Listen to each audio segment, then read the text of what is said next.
ఈ పరికరాన్ని ఉపయోగించుకోకపోతే వాళ్ళ పరిస్థితి ఎలా ఉంటుందో చిన్న ఎగ్జాంపుల్ చెప్తాను. ఒకడు ఒక 20 లక్షలు పెట్టి కొత్తగా కారు కొన్నాడు. ఆ కారు తళతళ మెరిసిపోతుంది. తీసుకొచ్చి షెడ్లో పెట్టాడు. షెడ్లో పెట్టాక ఆ కొత్త కారు అంతలా మెరిసిపోతున్న కారు బయటికి తీస్తే బురద అయిపోతుందేమో, మట్టి అయిపోతుందేమో, దేనికైనా తగిలి గీతలు పడిపోతుందేమో, దీని అందమంతా పోతుందేమో అని భయపడి ఏం చేశాడంటే షెడ్లోనే ఉంచి రోజు ఒక పాలిష్ క్లాత్ పెట్టి శుభ్రంగా తుడిచేవాడు. దుమ్ము గిమ్ము ఏమైనా ఉంటే షెడ్లో అన్నీ శుభ్రం చేసి కొత్త కార్లాగా ఉంచాడు. తీసేవాడు కాదు, ఏమో తీస్తే భయపడేవాడు.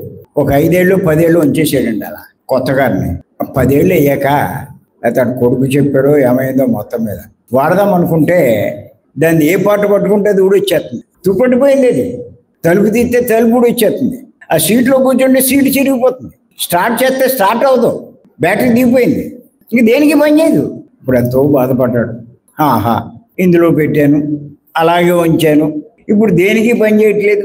దీన్ని మొదటి నుంచి ఉపయోగించుకుంటే నాకు ఎంత పని చేసేది, ఎంత ఉపయోగపడేది, ఎంత లాభం కలిగించేది, ఎన్ని చోట్లకు తిరిగేవాడిని. ఎంతో బాధపడ్డాడు పాపం. అంచేత ఎవడైనా పరికరం మీద, కారు మీద జాలి చూపిస్తారండి? శుభ్రంగా వాడుకుంటారా? కొన్నదాన్ని శుభ్రంగా వాడుకుంటారు, అంతేగాని దాని మీద ఎవరు జాలి చూపించరు. జాలి చూపించి షెడ్లో పెట్టి రోజు తోడిచి అగరత్తులు వెలిగించి అని ఏమంటారు? మూర్ఖుడు అంటారు. అలాగే ఇది కారు లాంటి పరికరం. ఈ దేహం కూడా ఆత్మైన మీకు ఇది ఒక కారు లాంటి పరికరం. దీనికి పని చెబితే అలసిపోతుందని దీన్ని ఏసీ రూమ్లో పెట్టి ఎవరిని దీన్నే 3 పూట్ల బాగా మేపితే అలాగే కండిషన్లో ఉంటుందండి. ఇది కొన్నాళ్ళకి ఏమైపోతుంది? ఆ యవ్వనం పోయి ముసలు డొక్కైపోతుంది అవదా? ఆ కారు డొక్కైనంటే ఇది కూడా డొక్కవుతుందా అవదా? అంచేత ఏం చేయాలి? దీన్ని కండిషన్లో ఉన్నప్పుడే ధ్యానం చేయించాలి, పుస్తకాలు చదివించాలి, రాయించాలి.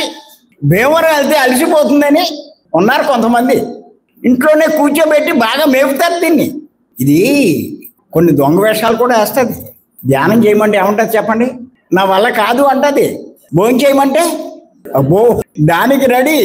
అంచేత కండిషన్లో ఉన్నప్పుడే యవ్వనంలోనే దీన్ని బాగా ఉపయోగిస్తే ఎంత బ్రహ్మాండంగా జ్ఞానాన్ని సంపాదిస్తుందో చూసుకోండి. మీకు ఎంత లాభం కలిగిస్తుందో చూసుకోండి.